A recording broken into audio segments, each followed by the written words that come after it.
Well, I'm Chris Wedge, and I wrote and directed this short film, Bunny. Bunny started as an idea for what animation could look like when we started our company. We started Blue Sky in 1987, and we had just ideas about the look we wanted computer animation to be able to be, and we concentrated on the technology for a long time. And around the time when we were talking about this ray tracing technology that we would use to make scenes that looked really real, I started thinking about applications for it. And I just let my imagination go, and I was kind of drawn to storybook settings.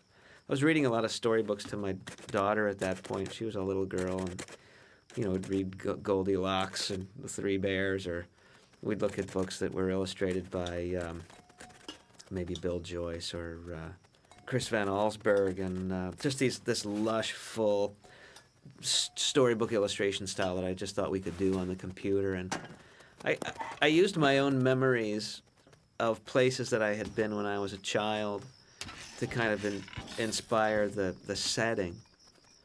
It's a little place up in the woods where maybe some little old lady lives, and you don't quite know as a child what goes on behind those doors.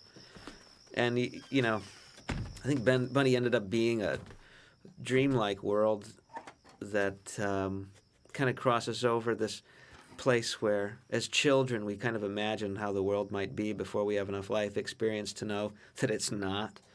And I just kind of wanted to hang out there for a while. So it's kind of a bittersweet story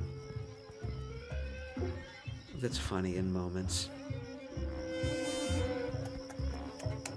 A big part of the production here had to do with the technology. We worked for a long time to get the look of this, and a lot of it has to do with the way that we do our rendering at Blue Sky, and a technique in particular called radiosity that mimics the subtle way that light bounces off of some surfaces and illuminates others. It's just a way to make the imagery look more natural and softer.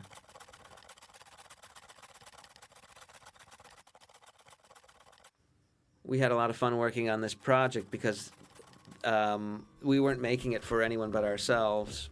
There were no compromises made with the schedule or the animation. We just took as much time as we wanted to.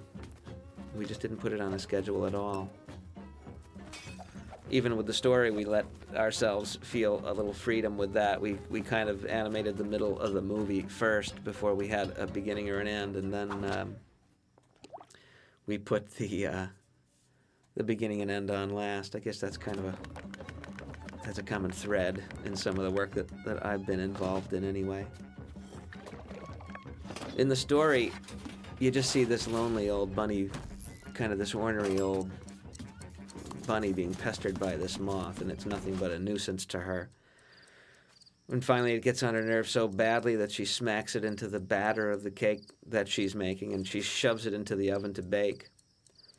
And the idea about the oven was going to be that it's just kind of a magical portal.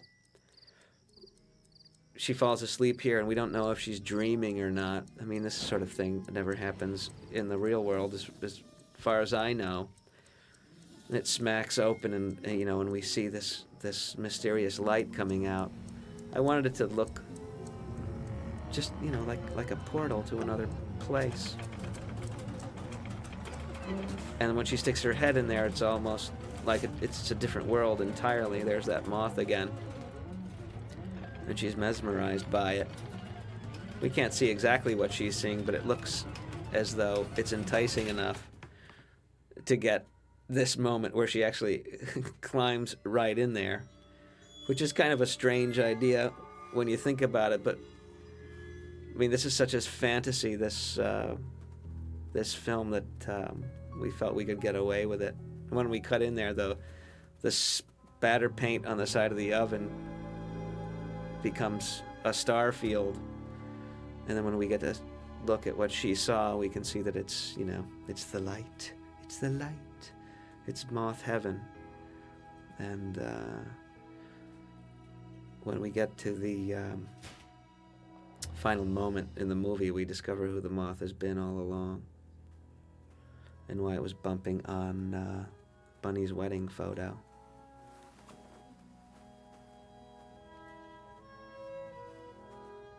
It's her husband.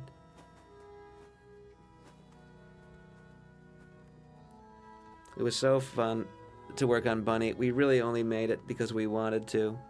If there was any ulterior motive, it was to show off our ability to tell a story with animation and to show off the technology we've developed at Blue Sky to make animation. And I think it helped us a great deal in our quest for a feature film project. It certainly convinced the people that have the money to make feature films that we'd be able to do that. So it's done nothing but good things for us.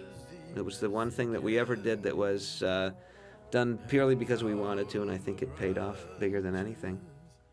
Close your eyes and you will see. The end. And down the branches